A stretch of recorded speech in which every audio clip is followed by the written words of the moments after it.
కన్నప్ప సినిమాలో భక్త కన్నప్ప గురించి చూపించిందంతా పచ్చి అబద్ధం, ఏది వాస్తవం కాదు. భక్త కన్నప్ప చిన్నతనం నుంచి శివుడు భక్తుడు కాదని చూపించారు, కానీ వాస్తవానికి అది నిజం కాదు. తిన్నడు తన పుట్టుకతోనే ఆ పరమేశ్వరుడి ఒక అమాయకపు మహాభక్తుడు. ఎంత అమాయకుడంటే ఆ శివయ్యకు జంతువుల మాంసాన్ని నైవేద్యంగా తన నోటిలోని ఎంగిలి నీటితో అభిషేకం చేసేంత, శివలింగం నుంచి రక్తం కారితే తన కళ్ళు పొడుచుకుని తీసి ఇచ్చేంత అమాయకపు మహాభక్తులు. నిత్యం ఆ పరమేశ్వరుడికి ఎంతో నిష్ఠగా పూజలు చేసే బ్రాహ్మణుడు కూడా శివయ్య ఎంతటి మహాభక్తుడయ్యా, ఇతను తన కళ్ళే నీకు అర్పిస్తున్నాడే, అతను చాలా గొప్పవాడు, అతనిని కాపాడయ్యా అనేంత గొప్పవాడు తిన్నడు. అసలు భక్త కన్నప్ప పుట్టుకకు కారణమే ఆ శివుడు. మహాభారత కాలంలో శివుడు వేటగాడిగా వెళ్లి అర్జునుడితో భీకర యుద్ధం చేస్తాడు. అర్జునుడు ఓడిపోయి ఆ పరమేశ్వరుడి పాదాల చెంత చేరి జీవితాంతం నీకు భక్తుడిగా ఉండే వరం ఇవ్వమని అడుగుతాడు. భక్తుడు అడిగితే ఆ పరమేశ్వరుడు కాదంటాడా? సరే అని భక్త కన్నప్పగా నువ్వు జన్మించి నన్ను సేవిస్తావని వరమిస్తాడు. అసలు అర్జునుడు ఎందుకు భక్త కన్నప్పగా జన్మించాడు? శివుడు అర్జునుడిపై ఎందుకు యుద్ధం చేశాడు?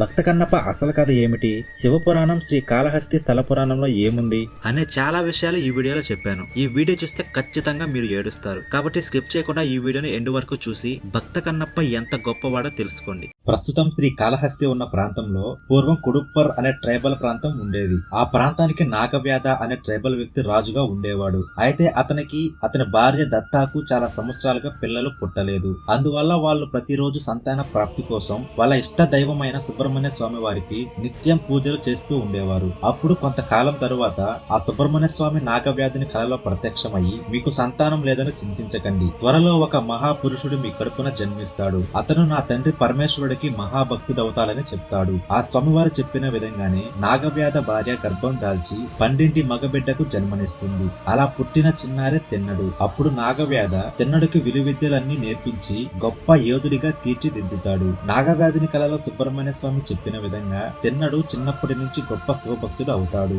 అయితే వాళ్ళు ట్రైబ్స్ అవ్వడం వల్ల ప్రతిరోజు అడవులోకి వేటకు వెళ్లి ఏదొక జంతువులను వేటాడితే గాని తిండి దొరికేది కాదు. సో అలా ఒక రోజు తిన్నడు అతని మిత్రులతో కలిసి వేటకు వెళుతారు. అడవి మొత్తం ఎంత తిరిగినా ఆ రోజు వేట దొరకదు. దానితో అలసిపోయిన తిన్నడు ఒక చెట్టు కింద విశ్రాంతి తీసుకుంటూ నిద్రిస్తాడు. అప్పుడు కలలో స్వర్ణముఖి నది ఒడ్డున ఒక శివలింగం వెలసి నీ పూజ కోసం చూస్తుందని ఒక స్వరం వినిపిస్తుంది. ఇంతలో ఒక అడవి పంది శబ్దం చేసుకుంటూ తిన్నడి దగ్గర నుంచి వెళ్తుంది. అప్పుడు తిన్నడు లేచి దానిని వేటాడడానికి పరిగెత్తుకుంటూ వెళ్తూ బాణాలు వేస్తూ వేటాడుతాడు. అయితే ఎంత ప్రయత్నించినా ఆ అడవి పంది దొరకదు. దాన్ని వేటాడే సమయంలో తిన్నడుకి కలలో కనిపించిన విధంగా ఒక చెట్టు కింద ఒక శివలింగం దర్శనమిస్తుంది. దానిని చూసి ఆశ్చర్యానికి గురైన తిన్నడు ఆ పరమేశ్వరుడే స్వయంగా నన్ను ఇక్కడికి రప్పించాడనుకున్నాడు. అయితే తిన్నడు చూసే సమయంలో ఆ శివలింగం అంతా దుమ్ముతో ఒంటరిగా అనాథలా ఉంది. దానిని చూసిన తిన్నడు, అయ్యో నా శివయ్య ఇలా ఎండకు ఎండుతూ వానకు తడుస్తూ ఎలాంటి పూజలు లేకుండా ఉన్నాడే అనుకుని కుమిలిపోయాడు.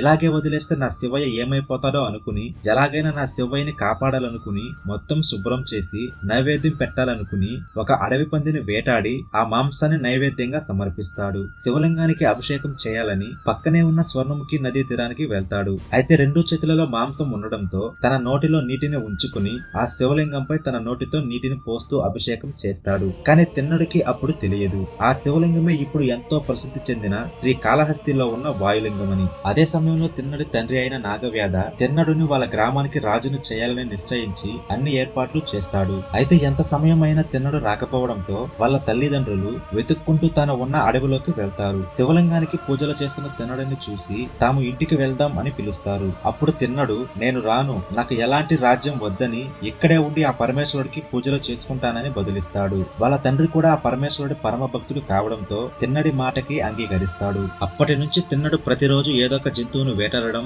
ఆ మాంసాన్ని శివుడికి నైవేద్యంగా పెట్టడం, ఆ శివుడికి పూజలు చేయడం ఇలాగే చేస్తూ ఉండేవాడు. అయితే ఒక రోజు శివకొచ్చారియర్ అనే గొప్ప శివభక్తుడైన బ్రాహ్మణుడు పూజలు చేయడానికి ఈ శివలింగం ఉండే అడవిలోకి వస్తాడు. ఈ బ్రాహ్మణుడు ఉండే ప్రాంతం ఈ శివలింగం ఉండే అడవికి చాలా దూరం అవడంతో వారానికి లేదా 10 రోజులకు ఒకసారి వచ్చి ఈ వాయులింగానికి పూజలు చేసేవాడు. అలా ఒక రోజు ఈ శివలింగానికి పూజలు చేయడానికి వస్తాడు. తాను వచ్చేసరికి శివలింగం దగ్గర మాంసం ఉమ్ము ఉంటుంది. దానిని చూసిన ఆ బ్రాహ్మణుడు అపచారం జరిగిపోయింది, క్షమించండి స్వామి అని శివలింగాన్ని పట్టుకుని గట్టిగా ఏడుస్తూ ఈ అపచారాన్ని చేసిన వాళ్ళని వదలనని వాయులింగాన్ని పట్టుకుని గట్టిగా ఏడుస్తాడు. తన భక్తులు దుఃఖిస్తే ఆ పరమేశ్వరుడు చూస్తూ ఉంటాడా?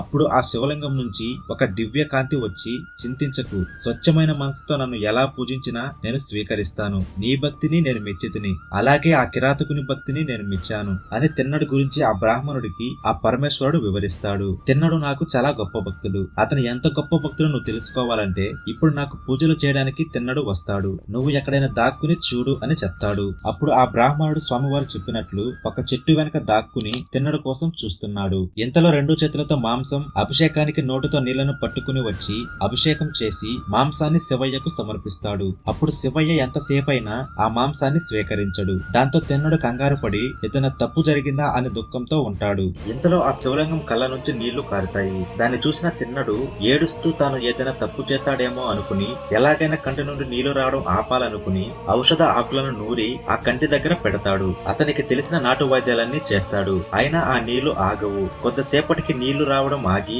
రక్తం కారుతుంది. అప్పుడు తిన్నడు అయ్యో నా స్వామివారికి ఏదో అయిందని, నా స్వామివారి కన్ను పోయిందని భావించి ఎలాగైనా రక్తం ఆపాలనుకుని ఈ సృష్టిలో ఎవరూ చేయలేని త్యాగం, సాహసం చేసి ఎంతో నొప్పిని భరించి తన దగ్గర ఉన్న బాణంతో తన కన్నును తొలగించి రక్తం కారుతున్న శివలింగం కన్నుకి అమర్చుతాడు. అప్పుడు వెంటనే రక్తం రావడం ఆగుతుంది. తన కన్ను పోయిందన్న బాధ కొంచెం కూడా లేకుండా స్వామివారి రక్తం ఆగిందని చాలా సంతోషపడతాడు. చెట్టు వెనక నుంచి చూస్తున్న శివకొచ్చారియర్ అనే బ్రాహ్మణుడు ఆశ్చర్యంతో నోటి నుండి మాట పలుకు లేకుండా అయిపోతాడు. తిన్నడు చేసిన త్యాగాన్ని చూసి వచ్చి ఆపాలనుకుంటాడు. కాని శివుడి ఆజ్ఞ వల్ల ఏమీ చేయకుండా శివయ్య ఎలాంటి భక్తుడయ్యా ఇతను, తన కళ్ళే మీకు అర్పిస్తున్నాడే, ఈ భక్తుడు ఎంతో గొప్పవాడు, ధన్యుడు, అతన్ని కాపాడండి ప్రభు అని ఆ శివయ్యని వేడుకుంటాడు. ఇంతలో శివయ్య 2వ కంటి నుంచి కూడా రక్తం కారడం మొదలవుతుంది. అప్పుడు తిన్నడు ఏం బాధపడకుండా వైద్యం తెలిసింది కాబట్టి తన 2వ కంటిని కూడా తీసి ఇవ్వాలని అనుకుంటాడు. ఇంతలో తిన్నడికి ఒక సందేహం వస్తుంది. ఈ కన్ను కూడా తీసేస్తే కన్ను ఎక్కడ అమర్చాలో నాకు తెలియదు కదా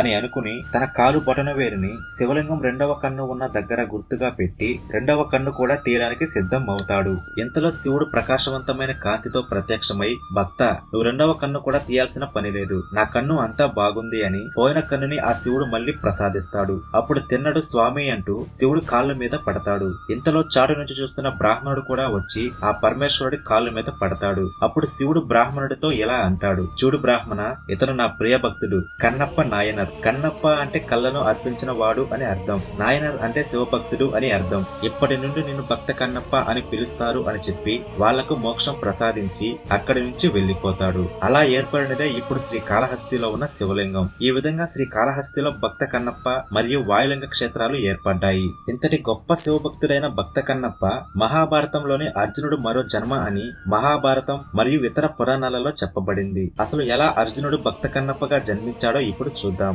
మహాభారతంలో శకుని మాయాజూదంలో పాండవులు ఓడిపోయి 12 సంవత్సరాలు అరణ్యవాసం, 1 సంవత్సరం అజ్ఞాతవాసం చేయాల్సి వస్తుంది. ఈ అరణ్యవాసం ముగిసిన వెంటనే పెద్ద యుద్ధం జరగచ్చేమో అని ఈ అరణ్యవాస సమయంలో ఖాళీగా ఉండకుండా శక్తులను సమకూర్చుకోవాలని ముఖ్యంగా అర్జునుడు శివ తపస్సు చేసి పాశుపతాస్త్రం పొందాలని శ్రీకృష్ణుడు అర్జునుడికి ఆదేశిస్తాడు. కృష్ణుడి ఆదేశం ప్రకారం అరణ్యవాసం వచ్చిన వెంటనే అర్జునుడు హిమాలయాలకు వెళ్లి పాశుపతాస్త్రం కోసం శివుడి కోసం ఘోర తపస్సు చేస్తాడు. ఆ తపస్సును శివుడు మెచ్చి అర్జునుడికి పాశుపతాస్త్రం పొందే అర్హత ఉందా లేదా అని పరీక్షించాలనుకుంటాడు. అప్పుడు మూకాసుర అనే భారీ వరాహాన్ని అర్జునుడిని దాడి చేయమని పంపుతాడు. క్షణకాలంలో అప్రమత్తమైన అర్జునుడు ఒకే బాణంతో ఆ మూకాసుర వరాహాన్ని నేలమట్టం చేస్తాడు. ఆ చనిపోయిన వరాహం దగ్గరకు వెళ్లి చూస్తే 2 బాణాలు గుచ్చుకుని ఉంటాయి. ఈ 2వ బాణం ఎవరిది అని చుట్టూ చూస్తాడు. అప్పుడు ఒక వేటగాడు తన మనుషులతో వచ్చి నా బాణం వల్ల ఈ వరాహం చనిపోయిందని, ఈ వరాహం నాదని ఆ వేటగాడు అర్జునుడితో గొడవకి దిగుతాడు. ఆ వేటగాని రూపంలో వచ్చింది ఎవరో కాదు, సాక్షాత్తు ఆ పరమేశ్వరుడే. ఆ వేటగాడి మాటలకు అర్జునుడు ఒప్పుకోడు. అలా వాదనలు పెరిగి శివుడు మరియు అర్జునుల మధ్య పెద్ద యుద్ధమే జరిగింది. అప్పుడు అర్జునుడు ఒక బాణం తీసి దూరంగా ఉన్న ఒక చెట్టు మీదున్న లక్ష్యాన్ని కొట్టాడు. అదే లక్ష్యాన్ని నువ్వు కూడా ఛేదిస్తే అప్పుడు అంగీకరిస్తానని అర్జునుడు చెప్తాడు. అప్పుడు వేటగాని రూపంలో ఉన్న శివుడు బాణం తీసి వెనక్కి తిరిగి మరి అర్జునుడు బాణం చీల్చుకుంటూ సరిగ్గా అదే లక్ష్యం మీద బాణంతో కొడతాడు. అప్పుడు అర్జునుడికి అర్థమైపోతుంది మారువేషంలో వచ్చింది సాక్షాత్తు శివుడని. అప్పుడు శివుడి కాళ్ళ మీద పడి క్షమాపణ కోరుకుంటాడు.